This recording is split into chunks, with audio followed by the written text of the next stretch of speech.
I'm very pleased to have with us today Frank Furedi. Professor Furedi is Emeritus Professor of Sociology at the University of Kent, and he's the author of many books and articles, including most recently the book Democracy Under Siege, Don't Let Them Lock It Down. Mary Warnock has said of Frank Furedi that he is to be respected in the strongest sense, indeed greatly admired for his exposure of hypocrisy and intolerance in contemporary culture. So, Professor Furedi, thank you very much for joining me today. Pleasure. Thank you. Can we begin with the book? What is the central message of the book, and why did it need to be written at the moment? I think the reason why I wrote it was because during the course of doing a series of lectures on the European continent, in Holland, Italy, France, I was really struck by the fact that a lot of the people in the audience, and a lot of academics included, tended to regard democracy as something you can just take for granted, as not particularly important. And I had this one experience in particular where somebody asked me in an audience, Professor Furedi, do you think that democracy is something that's valuable in and of itself, or is it something that we just use to get people elected? And when I said that, as far as I'm concerned, democracy was a foundational value that was good in and of itself, people looked at me as if I was crazy. And they then said, well, what if the wrong people get elected? And I said, well, the wrong people get elected, that's too bad. That's a cause of regret. But that's not a reflection on democracy. It's to do with the fact that you sometimes lose the arguments. And democracy is all about a battle of ideas, a battle of arguments. And that itself is a very creative way of conducting public affairs. And that's how the book began, because after this particular lecture tour, I realized that so many books had been written in the last 5-6 years that question the value of democracy and suggest that there's something suspicious about the way that the majority of the public behave, and you can't really trust them. They're too easily swayed and influenced by advertisers, by the media, by charlatans. So I decided that it's time that somebody stood up for democracy and say, regardless of how it's conducted, regardless of its outcome, it's something that we need to value as a foundation of basic human freedom. I think democracy has particularly come under attack quite recently because of two main events. I mean, there was one in this country with the idea of Brexit and the vote for Brexit, which shocked quite a lot of people.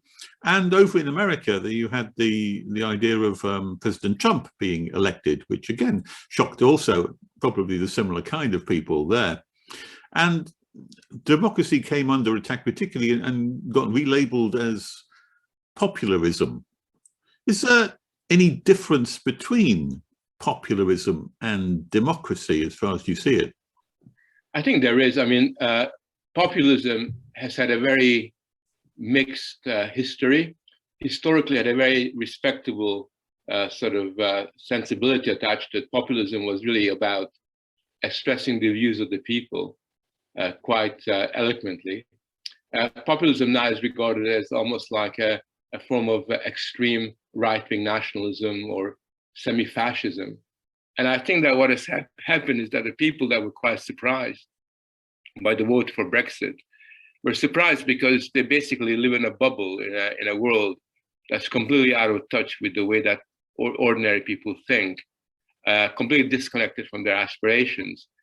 And I think that what was really valuable about what they see as populism and the dislike as populism was that what they see as this negative trend can actually be reinterpreted as an impulse, a desire to have a voice, to be part of a conversation. And very often when I talk to people that have voted for Brexit, in the area where I live in, the majority voted for Brexit. When you talk to them, they basically say, well, we voted for Brexit because we wanted to be part of the conversation. We were sick and tired of being looked down upon and regarded as this bunch of hicks who don't really know what's in their best interest. And I think a lot of people have kind of reacted against it. And that's why people were very surprised that for once, these uneducated, supposedly unsophisticated voters did not listen to their betters. It was one of those, you could almost, the sense of disappointment was palpable when that occurred. I think we must be one of the two people who both voted for Brexit then, but or at least one of the two people who are happy to admit that fact, because it seems there's quite a lot of pressure to conform to the non-Brexit point of view. I mean, if you'd have been in America, would you have voted for Trump? I don't know about Trump. I mean, I think that the way that I looked at it was that the hysteria against Trump was probably worse than Trump himself. Something I found really worrying. At the same time, politically, I found a lot of Trump's ideas quite distasteful and quite unpleasant. But what I did find even more distasteful and unpleasant was the very sort of visceral hatred that was directed at him, and the promiscuous use of words like fascist to describe him, in a very inappropriate kind of a way. And for me, that election and the subsequent events have demonstrated that people have lost the capacity to have a reasoned political discussion, because I think he was likened to Hitler many times, I think, wasn't he? Absolutely. And what people have failed to realize is that it's one thing to regard people we don't like politically as our opponents. It's quite another to immediately see them as the enemy, because if our political opponents are immediately branded as the enemy, then of course it's not really possible to have a discussion or debate, or even to be members of the same public sphere. Does that not put democracy into question then? Because with the incredible polarization which seems to have taken place over the last few years, that people now no longer have a kind of reasoned debate anymore. It used to be I was on one side, you were on the other side. If you win the election, I respect your views and I respect the fact that you won. But now it seems that you mark people down as not just opponents, but people who are worthy of disrespect and not even worthy of speaking to. The polarization becomes so large. Does that not cause problems for democracy? It does, but it also demonstrates its importance, because one of the reasons why we have a very kind of Philistine and in many ways politically illiterate public sphere is because we've tended to lose sight of the fact that there are certain values that are linked to democracy, such as the freedom of expression, such as tolerance, for example. I mean, these are very important foundational values of a modern society, which are more or less been disrespected and rejected, not by the populist section of society, but the people who look down upon the populist section of society. So if you take, for example, the way that tolerance is now regarded as a kind of secondary value of little importance. So in universities, people are too scared to open their mouth and self-censor, and the way in which people with the wrong views often get shut down. This in a university, which has always been a haven of free speech and debate, then I think you can understand why democracy is, if anything, more important now than ever before, because it's only if people feel able to voice their opinion that you have any chance of creating a much more tolerant sort of society where debate is seen as a good rather than as a threat. What's the argument, though, for the idea that democracy is no more than mob rule, really? I mean, this all goes back to Plato, I think, doesn't it? Because Plato didn't have much of an argument in favor of democracy. He was quite against democracy because basically he probably thought that, I think he thought that the idea of the democratic society is one where you're just ruled by mediocrity. And if the crowd can be so easily moved by popular speakers or by even government adverts, is that not an argument against democracy? What would you say in reply to that? Well, you raised two important questions. The first is that what's interesting about Plato and the philosophers that he influenced in ancient Greece, is that arguments against democracy developed before arguments for democracy. In other words, theories, anti-democratic theories, precede the development of democratic ideals. And the reason for that was because people like Plato and the Greek aristocracy regarded the demos, the people, and their power as a potential threat. And therefore they were arguing that, and basically the argument was that you cannot trust ordinary people to make decisions that are reasoned and wise and consider. You have to rely on people like ourselves, on the political experts. That's what they were arguing. I think Plato fancied the idea of the philosopher king making all the ideas. Of course, being a philosopher himself, he was maybe a little compromised on that. Well, exactly. And the interesting thing was that in those days, what they were really worried about were the sophists. And the sophists were these clever orators, these demagogues, who could apparently sway the masses against the interest of the aristocrats. Now, since the Greeks, the same argument has been repeated century after century. And the argument is either the sophists are going to mislead the masses, the demagogues are going to mislead the masses, or it was going to be the printing press, cheap literature was going to confuse people. Newspapers, the media in the 19th century was blamed for the birth of radicalism. Then you had, from that point onwards, the advertising industry, public relations somehow manipulating the people. And then you had television, the social media. It's always the case that people are seen as being far too stupid to think for themselves, far too unable to have the educated outlook to be able to deal with competing arguments. And I think that what that kind of overlooks is that at the end of the day, and this is a point that Machiavelli made, one of the first ones to make it. He said, the wisdom of the masses actually trumps the the views of a very small number of people, because when you bring the masses into the picture, you're talking about a lot of different experiences which inspire people to their views, which isn't to say that people are naturally rational or reasonable.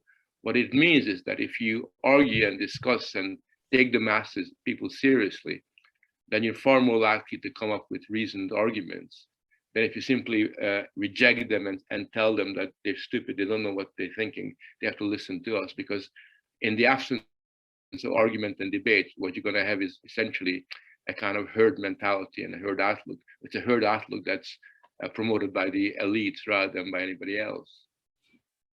I see. But what about, the opposite view of that, about crowds?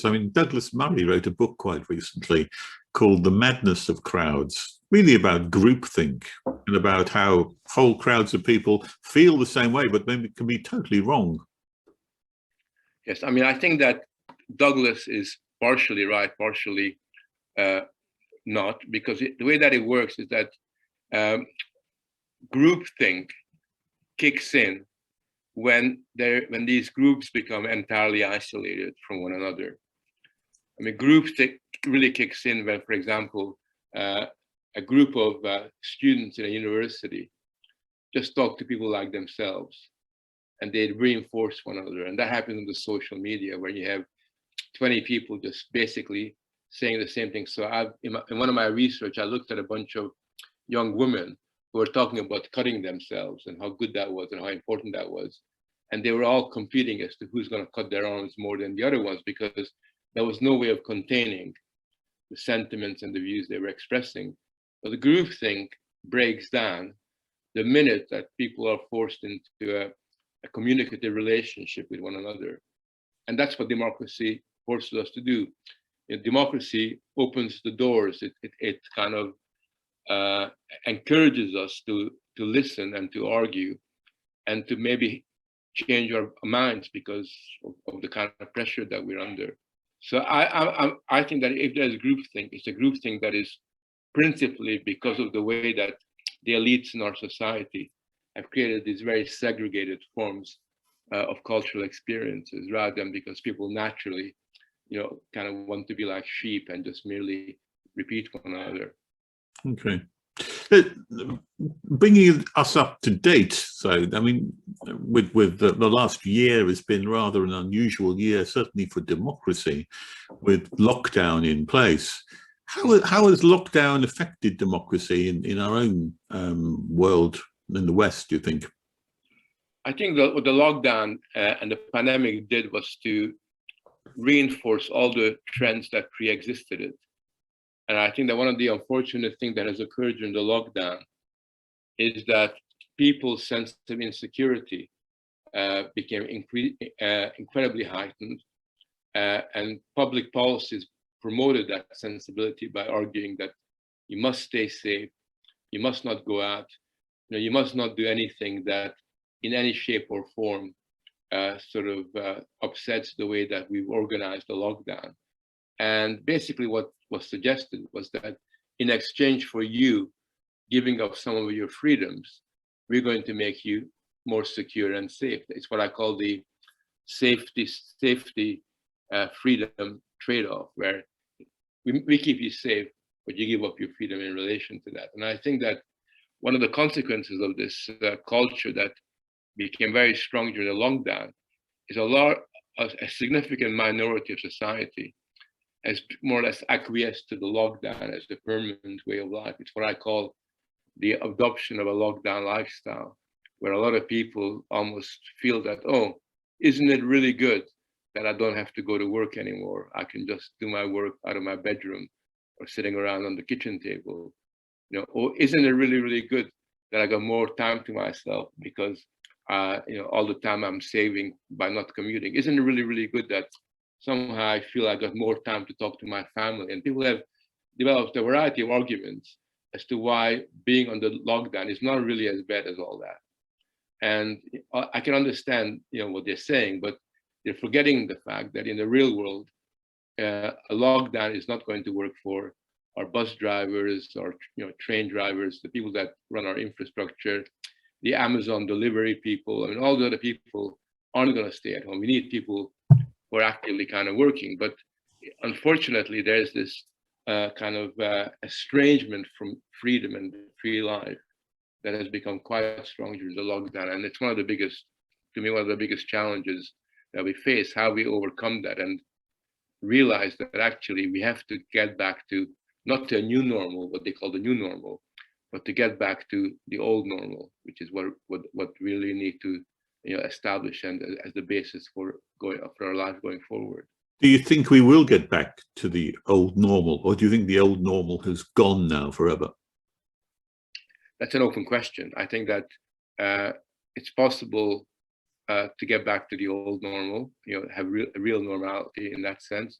It's also possible that the forces that counteract that may prevail. It depends upon us, because if we fatalistically assume that the old world has gone, if we fatalistically assume that we now live in a continuous, health emergency forever, and if we begin to think in a way that, some people are suggesting we have to wear masks until, indefinite future, and we have to reorganize the way we interact with each other. And a lot of universities are saying we're not going to teach properly. We're going to do it via Zoom entirely. And if we fatalistically, acquiesce to that, then the new normal will not be a very pleasant, and a very exhilarating, future-oriented, free-loving kind of society. But if you basically say, look, we're human beings, we had a rough time. There's going to be a lot of distressing experiences in the years ahead. But we can handle that. We can deal with uncertainty, because that's what makes us human, that we're problem solvers, going down the road. Then there's no reason why we have to, in a sense, change the way we live our life and defer to these external forces that work behind our backs and dictate to us that we have got to have a more modest kind of life with much lower expectations than we had before. Yeah, I think it was Benjamin Franklin who said that if you give up your freedom for a little bit of security, then you end up with neither freedom nor security. Do you think there is ever a trade-off between freedom and security, or do you think we should always be voting for freedom and allow our own risk to work out our own security? Or do you think there's a balance that needs to be said? No, I don't. I think it's an illusion to imagine that there's a balance between freedom and security, because it is through living freely, and it is through the making of choices that we learn for ourselves and for our communities what kind of measures we need to take to protect ourselves, to have people who are able to kind of watch our back. And when we give up our freedom, then what we're doing in effect is imagining that security is this form of existence that just kind of is a gift that kind of comes to us. Somebody makes us secure. But you know and I know that security is not something that is externally delivered or is simply externally imposed, because we know that in our hearts of hearts, whether we feel confident or don't feel confident is not something that we gained because somebody wrote a little letter saying, you know, Phil, feel confident now. I mean, very often, I'm sure you had that experience when somebody says, relax, you know, why don't you relax, Phil? You know, the last thing you want to do is relax when somebody tells you that, because you know that it's kind of an external imposition that doesn't come from within you. I think security is both an inner accomplishment and an external one that's realized through the exercise of freedom. And of course, you and I and the people that we live with can make decisions in the context of their community life, what kind of security measures they wish to live by. But that's got to be contextual. You know, it basically means that in an area where I live in Kent, you know, which is the middle of nowhere, where wearing a mask never made any sense whatsoever. Whereas if I'm in the middle of a, you know, sort of rush hour tube in London with hundreds of people sandwiched in like, you know, sort of like a tin of sardine, then there might be a good, it might make a good judgment call to wear some kind of mask in some circumstances. So the context is what is really crucial, rather than this kind of abstract trade-off that's often suggested to us. But should that be mandated by a government, or should it be a personal decision? Because you're suggesting by your tone of voice that it's something we decide for ourselves.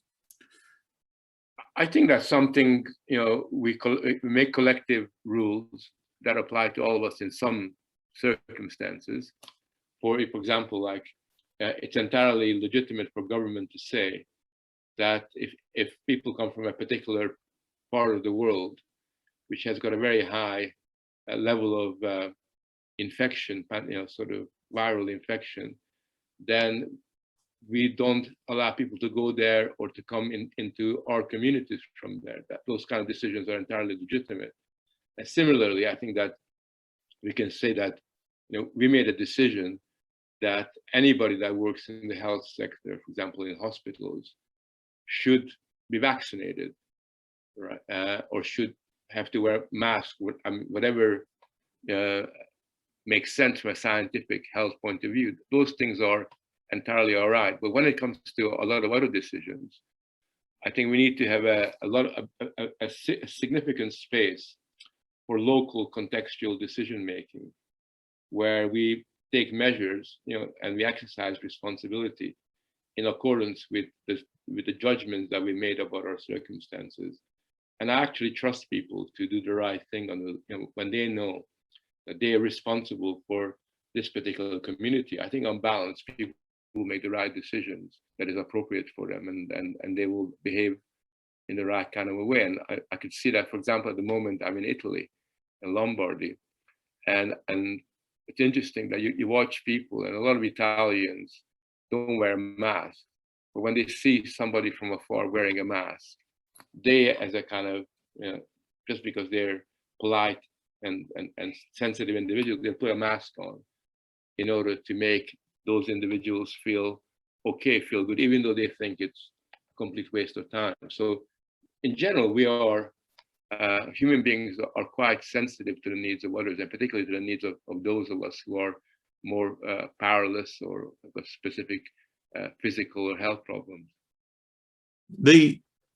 this leads me to the a big question, really, I suppose, and that is, having had lockdown for a year or so, it was quite a Rubicon which was crossed when the government actually issued that edict that we should all stay indoors. It's never happened before in our society, in the whole history of society that I'm aware of. It's never happened in any democracy that I'm aware of either. So the question is, I suppose, does the government have the right to impose a lockdown like that? Or does it not have the right to do that? Are there inalienable rights which can't be taken away from human beings? Or is the government perfectly within its purview, its orbit to be able to do that? It's a difficult question. I think that government, a democratically elected government, has got the right to take measures which are kind of essentially emergency measures in an emergency. But when it does, it's also the case that the people who are affected by these emergency measures have got a right to kick back and to argue against it and to find ways of means of mobilizing support if they feel that their rights have been taken away, important rights have been taken away. And I think that democracy is really a dynamic process of interaction, where what I was really not very pleased about was that people tended to be far too passive and far too ready to give up their freedom without any serious questions being asked. It's not that the government didn't have the right to do it, but you'd expect there to be more of a debate and discussion about it. And I was particularly worried about the way in which certain measures were taken that I felt were just wrong, like the closing down of schools.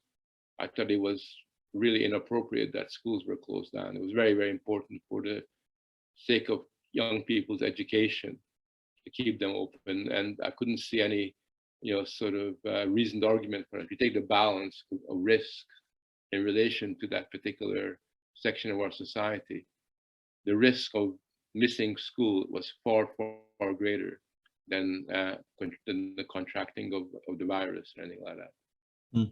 Did it surprise you that the media, which would normally hold government to account, don't seem to have played that role very much? In fact, whenever the government did some kind of lockdown or extended the lockdown or made a third lockdown, it wasn't quite the question of why are you doing this or should you be doing this? It was more a question of why aren't you locking down harder, faster, going further, keeping it longer?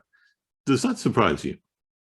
Not really. I think the media has played a very troublesome role in recent decades. And I think that what has happened is that as the political establishment in European societies became weaker and weaker and had lost a lot of its authority, so the power of the media has become disproportionately more significant. So the balance has shifted to the point where the political agenda in Britain and many other European places is actually set by the media.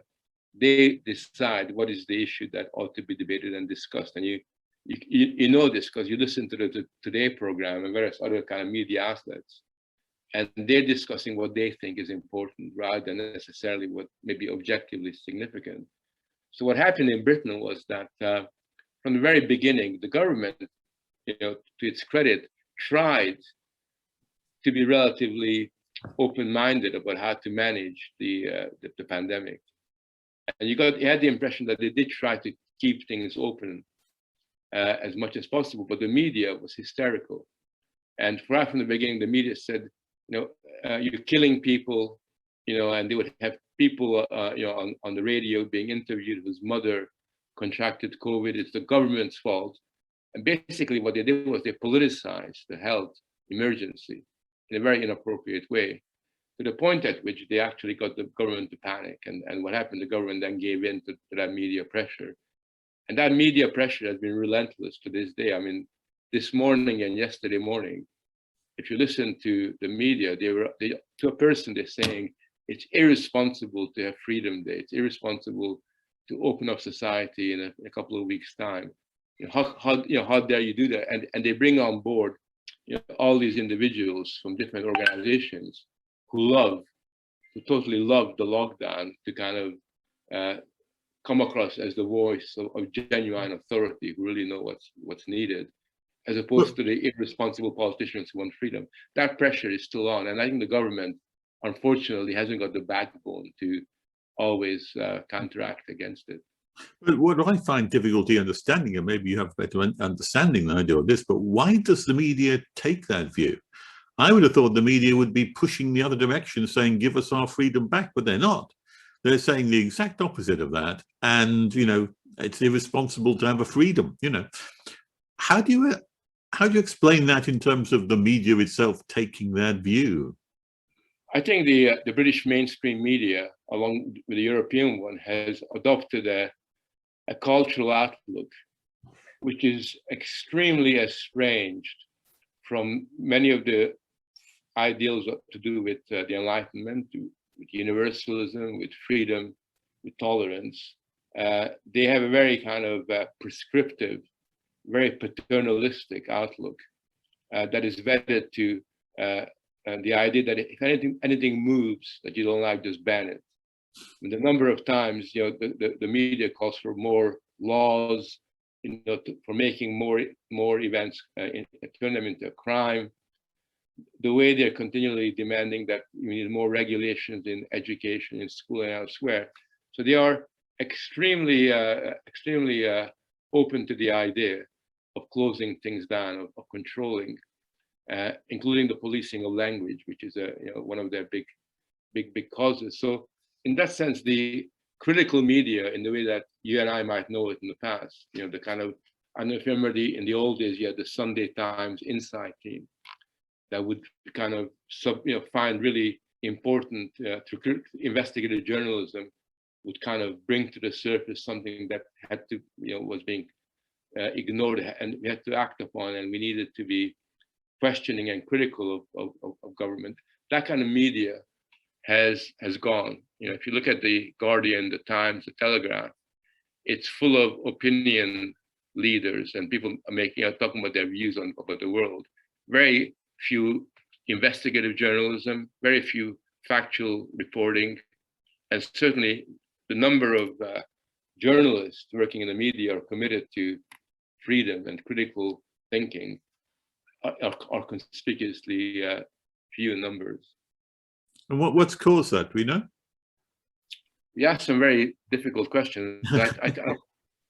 I think that this is something that's been evolving for about ever since the early 80s. There's been a growing tendency for a kind of political culture to develop that is extremely top-down, that is very risk-averse, that is extremely fearful, that has adopted political values, what I call a kind of technocratic governance, whereby essentially you rely on laws and on rules and kind of various instruments for managing society, rather than on democratically accountable decision making. So if you look at the British political scene, the number of institutions that are outside of Parliament are very, very influential.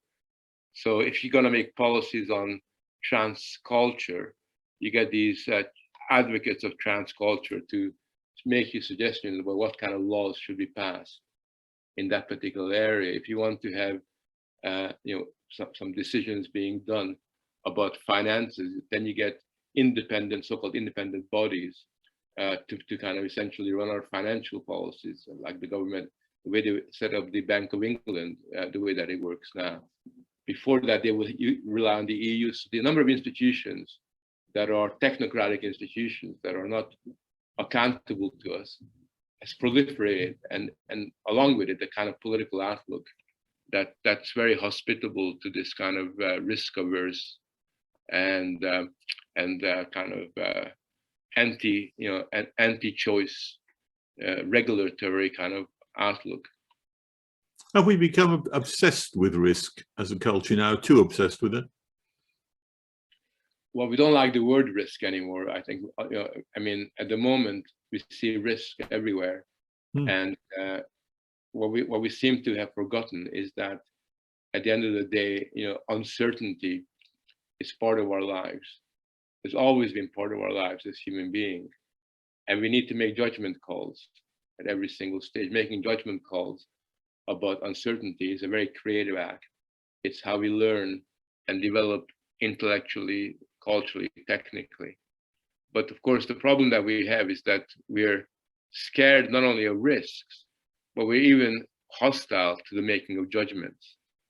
So increasingly in British society, we teach children to be non-judgmental.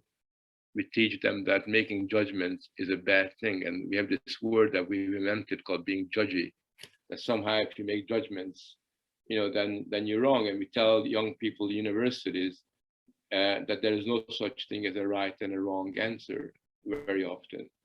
And instead of getting people to understand that their job as young people, young intellectuals, is the pursuit of the truth, that there's some truth out there that's well worth becoming familiar with, we're just giving up on the idea that we ought to be making these kinds of judgments, which is, to me, represents the death of public life. Because if we don't have judgments, we don't make judgments, if we value non-judgmentalism, then what I'm really saying is that I'm not taking your ideas seriously. I'm not, because I'm not saying you're wrong anymore.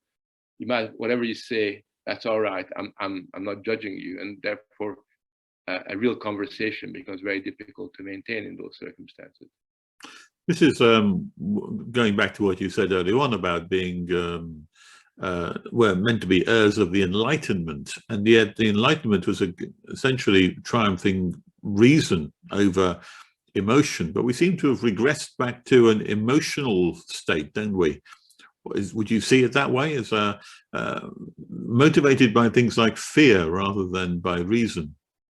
Yeah, I think there are several stages. Obviously, you're right to suggest that the emotional, the psychological turn in Western society has been very powerful, where increasingly we think that that we can gain access to truth through our emotion in a much more effective way than simply through logic and rationality. And because of that, we now question objectivity. In a lot of universities and in some of the social science courses, people learn that objectivity is a myth, that everything is up for grabs. There's no such thing as the truth. And what really has happened is that the reliance on emotion as an alternative to reason has now led to a situation where people will say, well, we all have our own truths. It's my truth. I mean, the expression my truth is very interesting, because it basically means that my truth is a truth based on my emotional experience, or the experience of my identity or my culture. And when you have your truth and my truth and all these other truths out there, there's no way that we have or we can possibly ever come to an agreement about what is really true for all of us, what works for all of us within this society. And therefore, in many ways, this emotional turn has led to this proliferation of different ways of knowing. And these different ways of knowing have got nothing to do with the way that knowledge actually has developed in science and philosophy, because knowing becomes merely something that is intuitive and is entirely subjective.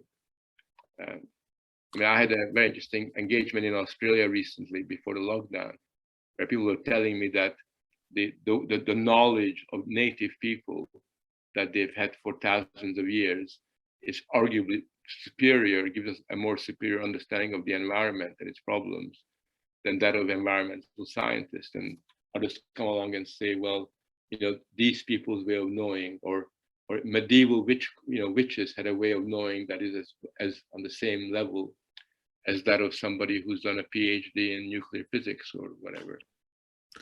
And does that not signal some kind of terminal case for society if we all start thinking that way?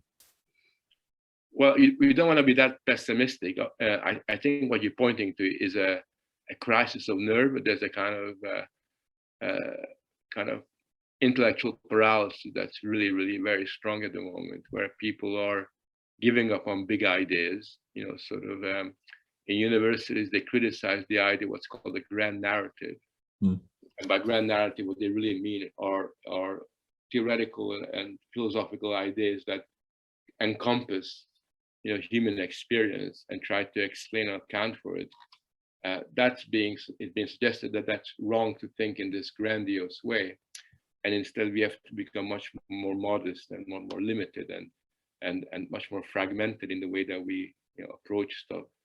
And I think that when you have a situation where personal narratives are seen as valuable as what in the past would have been said objective truths, then we are in big trouble. But I do think that it's only a matter of time before you have a debate or a discussion on this. I mean, there are many people around who know that something is wrong, but at the moment they find it difficult to find their voice and have the confidence to basically say what that child said when he pointed the finger and said, "The emperor has got no clothes."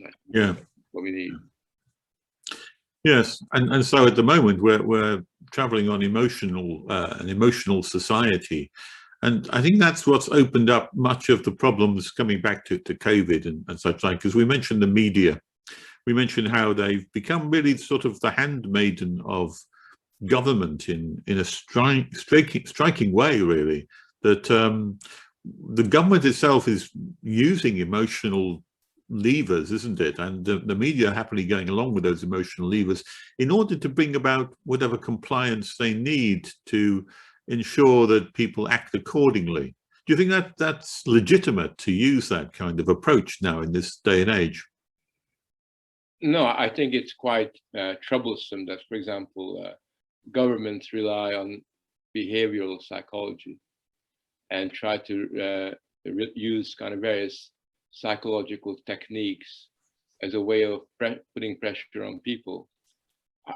Some people think that this is part of a big plot on their part. I don't think that it is. I think what it is that governments are trying to relieve them of any pressure from below. They're trying to insulate themselves from any potential criticism. And the way they're doing that is by adopting these social engineering techniques, which are principally psychological, as a way of proceeding and going forward.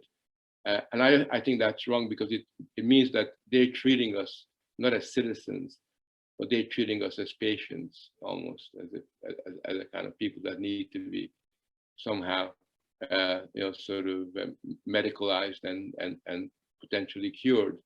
I think the most invidious term that's around in public life now that relates to this, and you probably heard this term, is when people or groups or politicians say, "We're here to raise your awareness." Mm-hmm.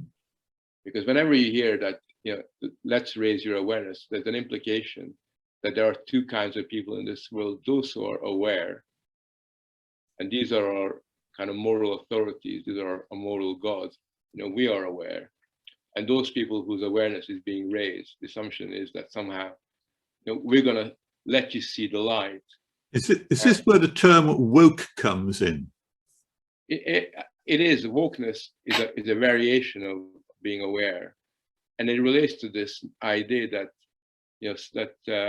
this paternalistic notion that politicians and other people, other experts, are in a position to both dictate to you how you should think, but also to kind of assume a role for themselves of saving you from yourself, which is really what awareness raising is all about. If you go on Google, you'll find that there's virtually 2 or 3 awareness campaigns every single day of the year. Huh? Campaigns to raise awareness there are more campaigns to raise awareness than there are rats in big society at the moment. Yeah. Well, yes, and all being used with social engineering techniques of fear as a primary component. I mean, I must say I've never seen so many adverts which invoke fear from the government, no less. And the statistics that you get from the BBC on a daily basis of the number of COVID deaths all tend to stoke up that kind of fear. And of course, the mask wearing that you have around in society, again, is a subconscious message to everybody that there's something to fear here in just walking around the street sometimes or going into a shop. And all of that has massively stoked up fear in our society. Do we have, are we suffering from a kind of COVID phobia today? We are, I don't know if I call it COVID phobia, but I think that COVID has become this kind of fetish to which a variety of different fears have embedded themselves. So that, you know, if you look at COVID, you have both the fear of being infected by the virus, but at the same time, we're also told that because of the COVID lockdown, we're going to have a mental health crisis. So that's something else to kind of worry about. And we're told that because of the COVID lockdown, our children will be scarred for life. So that's, again, something else for us to kind of worry about. And then we're told now that because of COVID, what has happened, we have this other health crisis because all these people have not been seen. So what has happened is that through the medium of COVID, a number of disparate concerns and threats have kind of been weaved in, which basically kind of signals to us this idea that we live in a very, very, very dangerous world. And that's the kind of message that has kind of come out there. When you see people walking around in open parks wearing masks, I've seen people driving cars when there's no one else in the car wearing a mask, which suggests to me high levels of fear. I wonder, is there any antidote to those levels of fear? Is there anything that can be done to help people in those kinds of situations, or society at large? It's a very good question. We have to do something to make people feel more confident and to regain, to kind of regain a sense of a balance about these kinds of issues. I mean, my attitude is that I'm not going to hector and lecture people and tell them, when I see somebody walking in a park, nobody around and they're wearing a mask, I say, you know, my reaction is, what a pity that they're not really enjoying the wind or the, you know, getting the benefit of all the nice smells and everything. You can't really just let rip at them in the way that some people, you know, kind of wish, you know, they want to do. But somehow or another, we have to, through our own personal example, demonstrate to them that they are diminishing their own existence by the kind of coping strategies that they've developed, and that rather than making them feel secure and safe, if you walk down the road of masks, then you're basically perpetuating this sense of insecurity, and you're going to end up paralyzing yourself in a kind of cultural, you know, sort of cultural sense, or just basically being scared of your own shadow, which is really where this is all leading to. So a lot of people seem to be falling into that particular way of thinking, though, these days, unfortunately. Yeah. I wanted to ask you also about the other side of the COVID thing, which is the vaccination thing, but particularly from the point of view of its effect on lockdown and its effect on democracy, surprisingly enough. I mean, there were people, for example, who've spoken very strongly against lockdown, people like Jonathan Sumption, for example, who've criticized very, very hard from a legal point of view, the idea that lockdown shouldn't take place.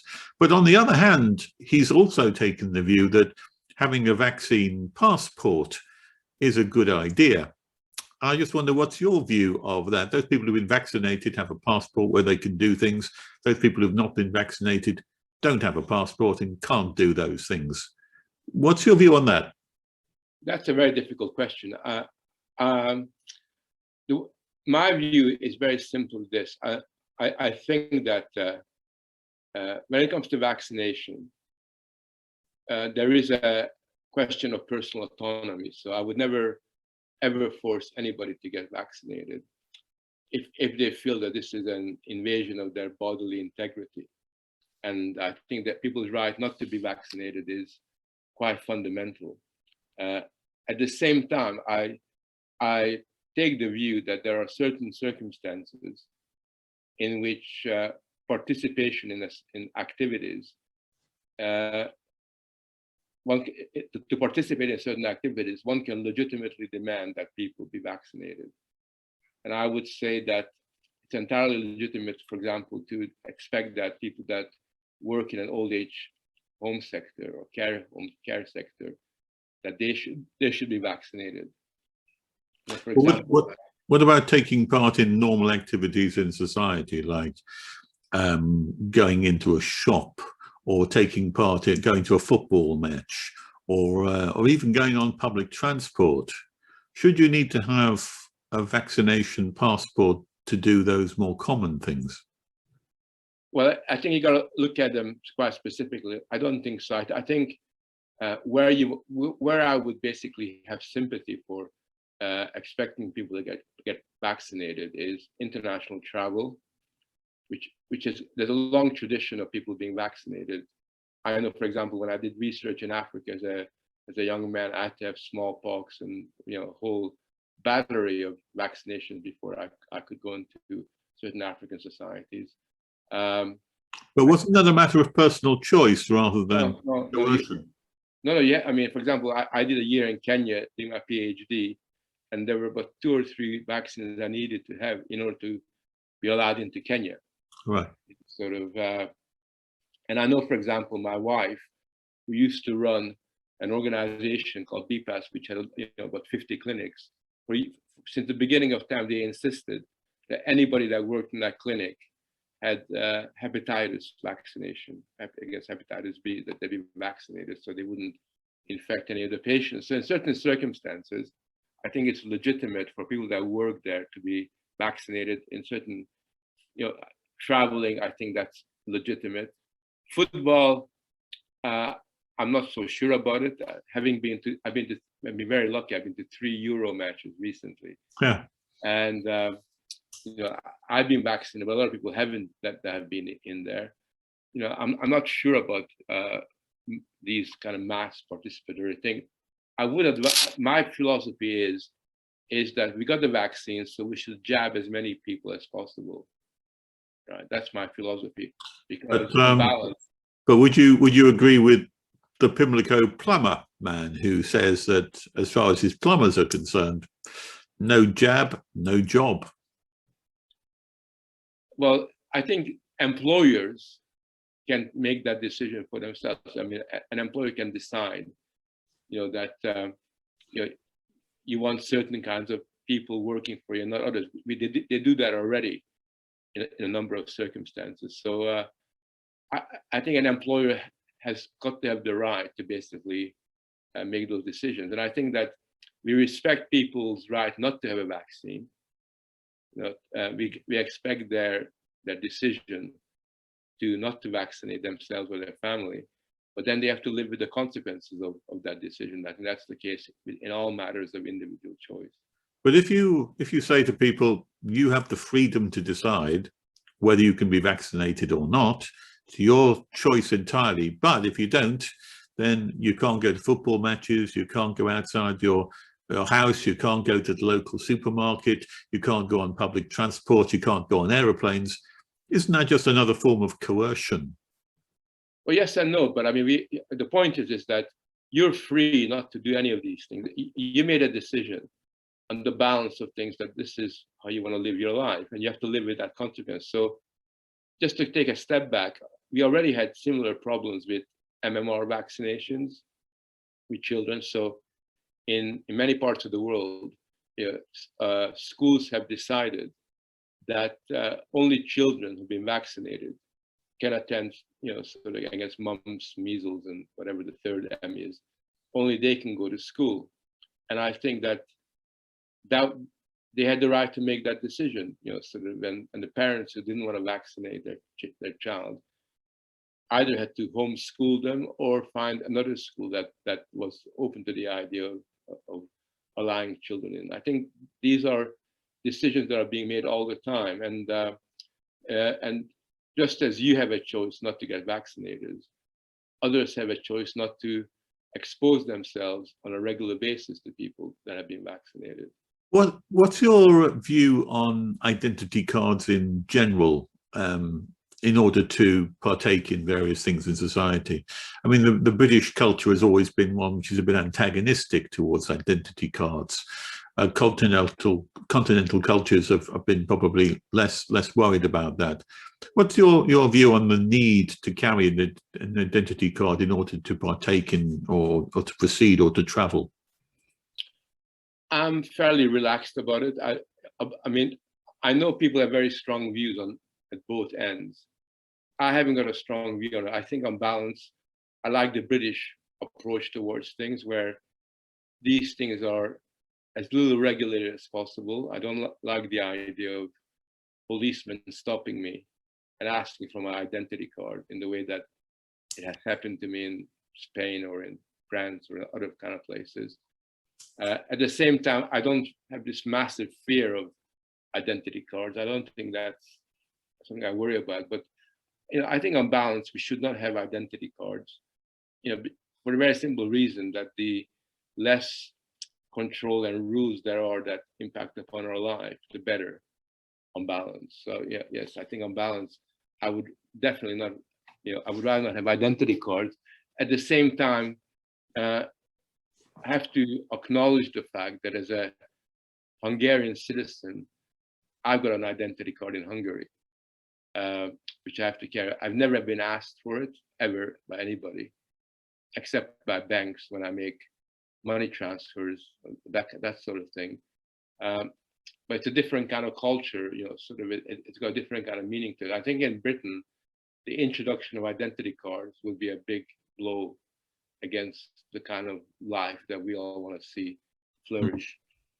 I've been to Hungary, and I've been to the capital of Budapest, and I've been along the Andrusy Utra, where I've seen the Terrorhausen, where they have a museum to the German Nazi control, and then to the Russian one as well, in the same place where one took over from the other. It was quite an eye-opening experience. But I can understand from that kind of background how there might be a huge antipathy towards the authorities being able to question you on the basis of whether you've got an identity card or not.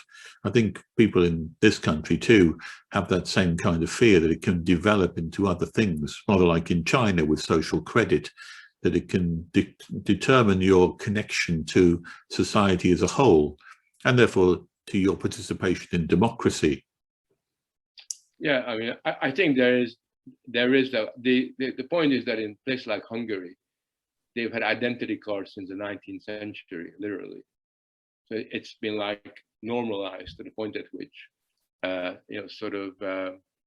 it's been part of people's lives, and therefore it's never been a subject of debate or discussion. I think what people are really worried about is not so much identity cards; they're much more sensitive to any attempts by anybody to control or to intrude into their personal private life. I think there's a very strong sense that this is my home, and that's the public sphere, and the two are seen as being very different. And there used to be a saying that an Englishman's home is his castle. That's no longer true, but it's certainly true in other parts of the world where your private family life is meant to be private rather than something that you allow the public officials to look into all the time. Yeah. Well, we're coming to the end of our conversation, Frank, and it's been very interesting. But I've got one more question which I'd like to ask you, and that is, when you look forward to the future of democracy, do you look forward with optimism, or do you look forward with pessimism, considering what's happened particularly during this last lockdown stage and all the things which have taken place recently? Has that informed you or moved you in one direction or another in terms of what you think is going to happen future-wise? Well, I think every day I would, sort of shift from one side to the other. So one morning I'm very optimistic, next morning I'm very pessimistic. I would say I got a certain degree of sober realism in the sense that I think the stakes are very high. But democracy faces an incredible challenge at the moment. But I got a degree of optimism in the sense that I think that young people are still very idealistic. There's a a desire to participate.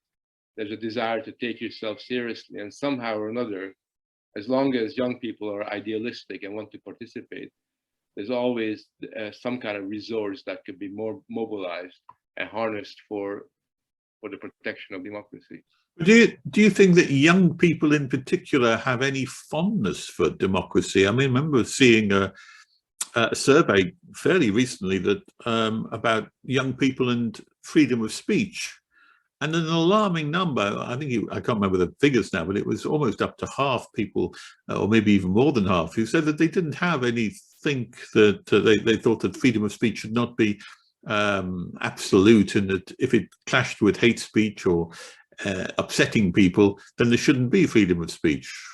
Does that give you not some pause about youth and the future? It does, but then I think it's our responsibility to influence and educate, inspire and challenge young people. I think the adult world has done a very bad job in terms of bringing kids up, in terms of educating them in school and in universities.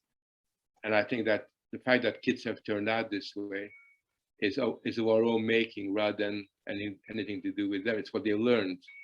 So I think that if you can challenge that kind of education that makes them so passive and incites people to feel that kind of sense of powerlessness, then there's no reason why that kind of youthful inner impulse towards idealism cannot be given some kind of more positive channel where it could be expressed.